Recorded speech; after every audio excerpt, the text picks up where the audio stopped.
The Promised Land. When the Israelites heard that God was going to take them to the Promised Land, they were excited, as I'm sure you would be too. The road to the Promised Land, however, turned out not to be what they expected. They expected to be taken there speedily and in comfort, but instead the road took them through the desert and they endured all kinds of hardships. Food was scarce and so was water, yet there wasn't a single night they went to bed without having eaten or having quenched their thirst. God provided in their needs in miraculous ways.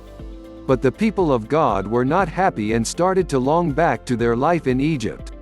Even though they were slaves, food was widely available and they could eat and drink whenever they pleased. They wanted to get to the Promised Land as soon as possible and didn't see the need to go through all the trouble.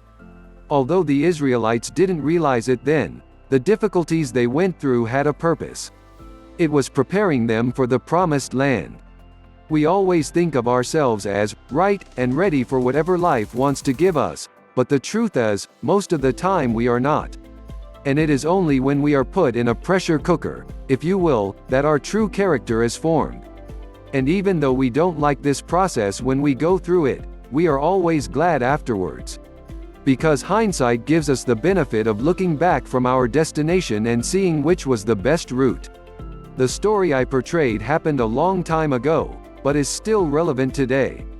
The promise of a land of milk and honey is as real and as appealing to us today as it was for the Israelites. But just as the route of the Bible went through the desert, our route also sometimes go through the desert.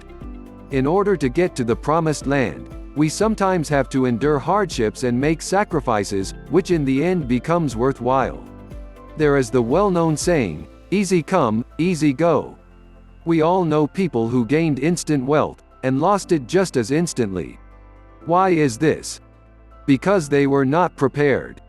Lasting wealth and happiness takes time and effort.